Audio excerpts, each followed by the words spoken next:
Hello and welcome to this edition of the Leadership and Retention Lab. My name is Julie Thiel and I'm with Thiel Talent Strategy. And also I have an additional business that you've heard about in recent weeks, the Prepared Mind Project. So today we're going to discuss the topic, delegating to your first manager, how founders do it successfully.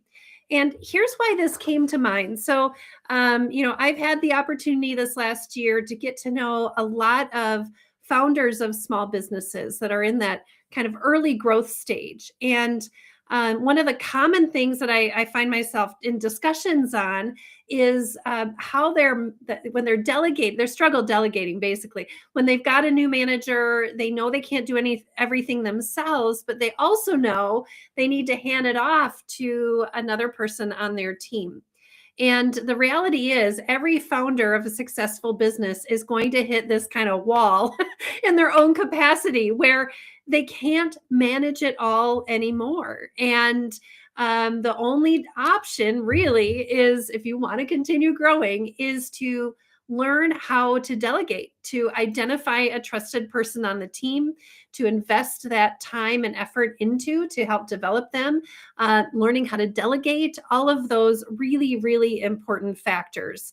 And so we're going to talk about, so I'm not going to talk necessarily about that decision to delegate, that decision to identify a manager or the decision to promote that person. But what I am going to talk about today is that turning point and how you make, once you've got that manager in place, how do you make that handoff successful? Because that is one of the most intimidating pieces of growing a business. And in fact, in my conversations, there was this highly successful leader that I talked to, and he basically said that he decided to stay solo just because of the hassle of trying to think through not only all the complexities of HR and managing people, this idea of delegating was really one that he struggled with. And so he made the decision to stay solo. And I want to kind of have a frank conversation about why people decide not to delegate or why they struggle with it. And I'm also going to give you some very practical tips. I have a very simple framework for you that you can begin implementing right away, whether you're an experienced manager and struggle with delegating, or whether you're brand new to it and are handing off your precious business to another person on your team. So I'm going to go ahead and jump into that. Let me just pause here, and I got to make sure I've got the chat up, and so I can kind of see it right here off my screen. So if you're out there and joining me today, I know there are several people that thought they might be here. I just would love for you to say a quick hello. Let me know where you're calling in from so I can say hello back. Just a quick note, sometimes, so I'm on a program called Restream, and it's connected to LinkedIn and to YouTube. So sometimes I'll be able to identify who the comment's from. Sometimes I won't, but if I'll try to do a shout out to anybody that puts a comment in the chat today, because I'm excited to have you here. That's the whole idea of doing a live show, is it gives you an opportunity to ask questions, to engage, share your experiences. And I really appreciate that as we go. It's these are important topics. And certainly I view myself as someone that's gets the discussion going, but I certainly don't have all the answers at all, far from it. And so getting dialogue going on these important topics is something that I really appreciate through live sessions. So with that, let me transition into talking a bit about why delegating is so hard for founders. And I think maybe this doesn't need to be said, but I think it's important to take a look at that, because the why, the what's holding you back, is a piece that we really need to make sure we understand. So before we talk about what to do about it. So, all the founders I know, and even senior leaders, let's be honest, not all senior leaders of existing corporations are comfortable with delegating. And it's really, the fact is, as the leader of the organization and the founder of the organization, you do know the business better than anyone. You do. You absolutely do. And anyone that's a manager is going to have a significant learning curve to catch up to your level of knowledge, or to catch up to the part of the knowledge that you're going to be delegating to them. So let's just acknowledge you do know a lot and it's a lot to kind of process and determine how to hand off. The second reason why it's so hard is that you have personally built client relationships. So it's been you with the client face to face building that relationship. That is enormous. And it is a little intimidating then to think, okay, I'm going to hand this client off to a trusted person. So I know you've got a trusted person you're handing off to. However, it's still a little bit of an obstacle because that's your relationship. And I'm sure you enjoy that relationship. Again, you wouldn't be in business or doing the work you're doing if you didn't enjoy that client interaction. And then thirdly, as the leader of the organization, if you've got your hands in everything, you can make sure that the quality is to the level you intend. So, I mean, it's your brand, it's your company, and I get it. I mean, it's like I look at the work I do. My intention is to grow my organization, and I have a certain way I like things done. Right? I mean, that's my brand. That's who I am. That's how I like operating. And it is intimidating as a leader to think about could the quality of the work change if it's not you doing the work? So let's just acknowledge that those are many of the reasons why it feels risky. If there's another reason that comes to mind that I haven't covered, please put that in the chat. I would love to build on this a little bit to say, because we can't move forward to a solution without really understanding the problem. So this discomfort that you have with delegation completely makes sense. It does. When you look at all of those reasons why, it's like it really does make sense why. And oftentimes the manager that you're handing off to is maybe hasn't managed before, especially in smaller organizations. Many times you're giving that first opportunity to lead people. And that is, again, also very intimidating. So since that manager hasn't led before that you're handing off to, you definitely need structure and a plan around how you're going to delegate. So that's a little bit of what we'll cover today. I'll give you a framework that you can work with and try, but it makes sense why founders often delay delegation. And hey, Kelly, I just want to say hi to Kelly. Thanks for dropping a note in the comments. Great to see you. I know you have a lot of great experience around helping leaders step into those leadership and management roles. So please jump in as we go. Glad that you're on and listening today.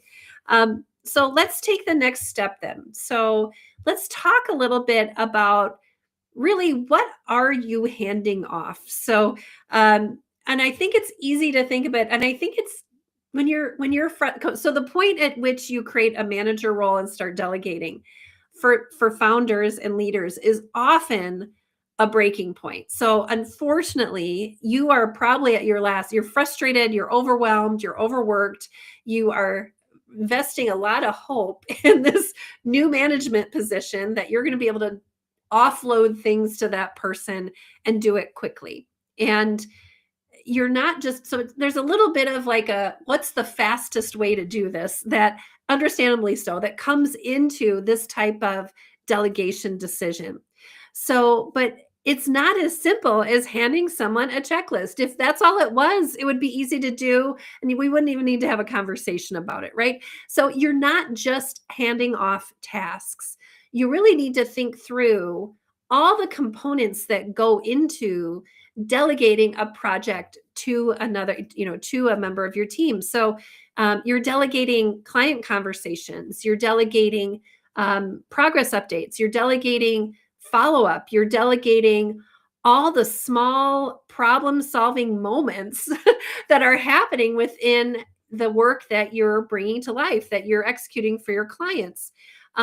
And all the little decisions that go into bringing the project from one point to completion. So, and every single one of those little components that you have to kind of categorize in your mind as you're getting ready to delegate, all of those impact client trust, they impact quality, they impact timelines, and they often impact how the rest of your team that's underneath this manager, their team dynamics. So all that said, I mean, you have to really think about this has got some depth to it when you're looking to hand off work to someone else. And it requires a thoughtful approach. So this is why having a simple, repeatable framework makes a lot of sense and makes a huge difference in whether that new manager is successful and whether you're successful in really freeing up your time. Because I know that is often the great hope that you have in making this decision and the necessity you have when you put someone in a leadership role. So we're kind of going deep on what you're delegating and why this is hard. So let me take a step back then, and again, putting it out to anyone watching, anything other of this that I've missed, the reasons why it's hard, especially if you're in that position, whether it's a founder or any other leadership role, handing off to someone else is pretty intimidating. And again, my goal here today is to give you a simple framework that you can try right away that I believe is something I've used and I've taught to other people and has been kind of the foundation of when I've put together even training programs for how to teach people to do work they haven't done before. This is the framework. So, and before I jump into this, I want to just acknowledge that this came from a very valued colleague of mine, Kim Stevens, who's now retired. He worked at Schwann's for decades, and he started, he's got a great story. He was a top salesperson for the home delivery side of the business. And then because of his success, he started training other people and then ended up rising to, lead major functions within the learning and development organization. So one of my favorite people to work with, and he was an advocate for this. And so Kim, just a note that I heard you, and I believe in this framework too. So again, we're all learning from each other, and it's important to acknowledge the people that have made those big impacts. So building off of that, so what is the tell, show, do framework? So I think it's the most effective way to transfer information within an organization. So the first step, so tell. So telling is essentially giving clarity and context to the person that you're delegating to, so that leader that you're delegating to. And as you do that, you need to be explaining what you're doing, what the steps are, why you're doing the steps, and how you think about it. So, and I think that's oftentimes what gets missed. It's easy to start with the what and the what you're doing and why you're doing. I think that's pretty common, but the inside job of thinking is really where I think a lot of it gets stuck or what's missed. And as part of that, you're also communicating what the client expectations are as you go. So it's not only what you're doing, but about the results you're trying to achieve. So really in that first step of telling, what you're telling is setting the outcome, the standards, and even the watch outs. This is where storytelling comes in. So being able to tell the story of when this work went well, what's pretty typical, and what is a little unusual, but the types of like mistakes or issues or problems that have come up with the work. So telling is a very important first step.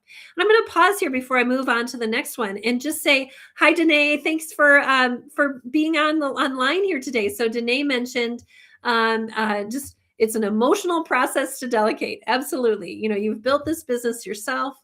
It's easy to think no one else could do it the way you do it. So overcoming that is obstacle number one. So I 100% agree with you. And that's why I do think having HR advisory support is so important, because as a manager, it's like you almost need someone just to say, you can do this, it's going to be okay, and take the first step. And telling is a very important place, a first step to take. So thanks for being out there. And Kelly had a question. So Kelly's question is, should business owners be a good manager first before delegating to a manager?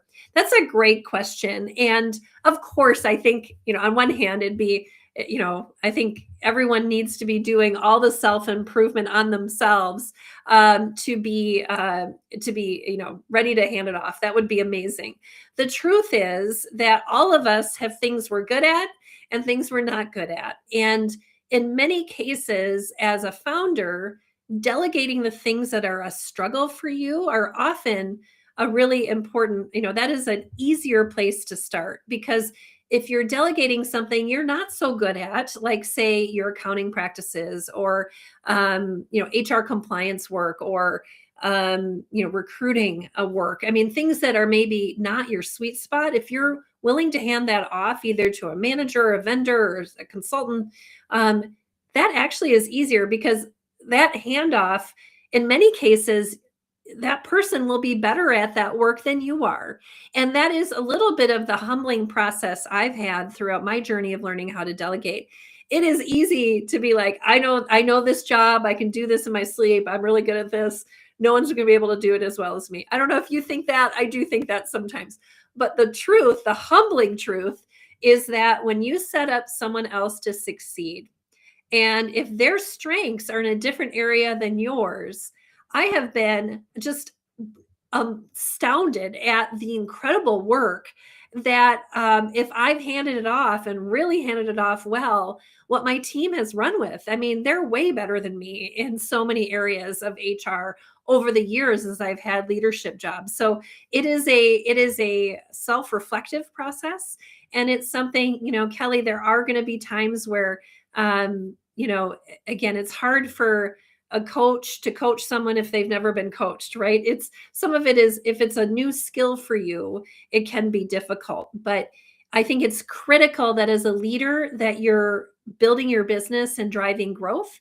And if there are things that are taking your time that handing off would allow you to do a better job of building your company, you absolutely need, it's absolutely critical to hand that work off to someone else on your team. So yeah, so let's go to the next step to show. Let me tell you the next step. So we talked about there's 3 steps. So it's tell, show, do. So let's talk a little bit about show. What is that? So the next step, so as after you've talked through it, so it's clear to the person, you've told the stories, you've shared not only the actions, but the thinking. So that's when you show them, and that's when you actually model how the work gets done. So that could mean working through an example together. That could mean letting them shadow you. One of the most powerful things I've done over the years is just bring someone along with me to those conversations or meetings, and to have them sit in and listen to how I handle problems. I've done that many times. It's like, hey, I'm about to do this call. Do you want to sit in and listen? Do you want to come along with me? Do you want to shadow me as I do this training, because I want you to do this training. And that showing of the work can be really important. So, it allows you to demonstrate communication, demonstrate prioritization, how you handle setbacks. And what you're showing in these examples is not just the work, but you're showing the judgment and the decisions that you're making along the way. And that's why it's not as the structure that I often give when you show the work is you want to do a show them how you prep for the work, show them how you do the work, and then have a debrief afterwards on show them what you do with it after. So it's not just that event, it's what's preceding it, the actual action, and the post-action work as well. So that makes a big difference.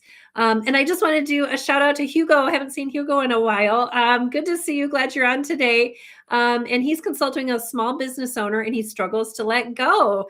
And so he's been working on this. So excellent. So the timing is good. And hey, reach out afterwards if you want to chat even more. So I get how hard it is. I mean, I think we've all been there in our careers, where if you want to move higher within a corporation, you've got to learn how to delegate and let go and develop other people. It is, whether you're a small business owner or in a corporation, it can be really challenging. So I just, again, I have a heart connection to that struggle, and Hugo, you describe it very well. Struggling to let go, absolutely. So then let's go to the last step. So we've done tell, show, now do. And this is where you let the person, the new manager, take the lead with your support. So it's not a push them out of the nest so that they can fly. It is a supportive doing of the work. Okay. So they try it. You're there to support and review and adjust and coach so that you're building both confidence and capability along the way. And I'll give a few examples of things I've done. So, like in the training example, there was a lot of training I was doing at one point in an organization. I had great leaders on my team that could step in and do the training. But what I did is we handed off a section at a time. So it was like, okay, I did the whole training while they were watching. Then we kind of split it up. They did a piece, I did a piece. And that way we could coach and adjust along the way and get some feedback. And then eventually they did the training and I was there to help support, watch, and coach along the way. So doing kind of a phased handoff of the doing is probably the best way to go about really fully handing this off. And when I talk about confidence building, this process is not just confidence building for the leader, but it's confidence building for you as well as the founder, as the owner, that you can hand these things off. And what I'll say here is this process, as you've noticed, is not a one and done process. It does take thoughtful planning and it does take time. So, but what I will say is the time you put into really structuring a very good handoff through this process of telling, showing, and doing, that time pays off because the founder then can really let it go and know that that they don't have to worry about that work being done to the quality or to the level that they expect and really want that person to operate at. So it's like a like go slow to go fast. So, either pay now, pay later, pay up front with the time in order to make sure the leader is successful, or you're going to pay on the back end because you haven't done that work and you have to keep going back and picking up the things that you tried to delegate, which is incredibly frustrating. So a little note on why this works. So why does a tell, show, do process work?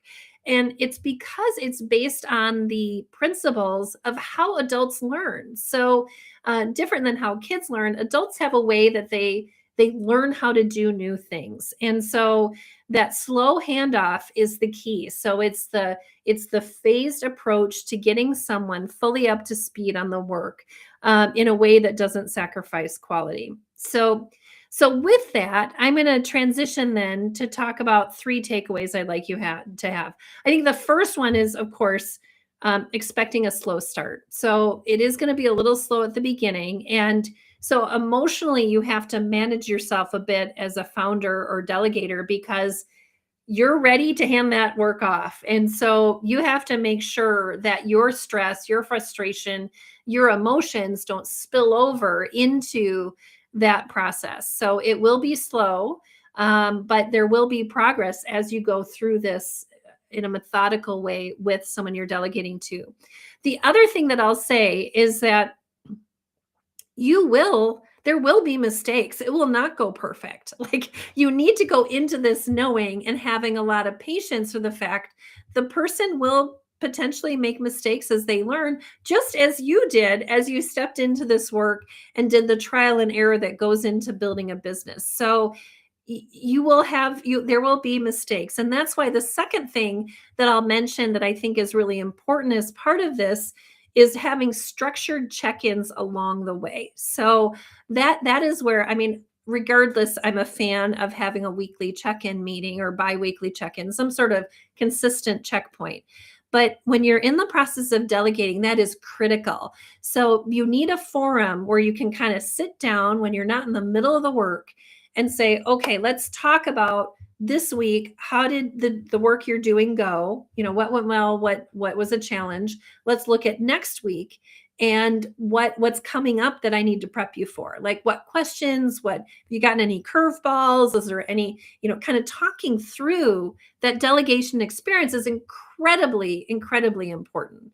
So given that, the last piece, so it's expect a slow start and don't let your emotions bleed into that. That's the first takeaway. The second one is have some structured check-ins to make sure that there's a forum for that coaching, and that will help you prevent those mistakes from being so frustrating for you if you've got that good dialogue going along the way. And then the third thing that sometimes gets missed is this idea of explaining your thinking, not just the task. It's like, and it's a little hard. You do have to dig a little deep as a founder when you're handing these things off, because some things that are intuitive to you are not necessarily intuitive to someone that has not necessarily done this work in the past.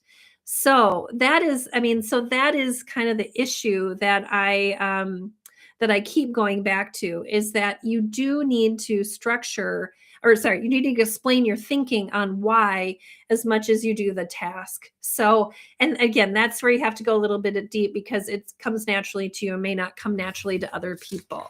So, so push yourself a bit on that if you feel like there's a disconnect in what you're expecting and what that person is actually doing. So, to bring this to a close, so this has been a great conversation. I so much appreciate those of you that have jumped in and asked questions and done a shout out to say hello. It's wonderful to know you're out there and listening and getting some benefit from this conversation. But that first management role is a bridge between you and your team, and the investment that you make in them, it creates leverage for yourself to drive growth in a sustainable way, which is so critical to your organization. So it's something that is worth taking a little bit of extra time to do well.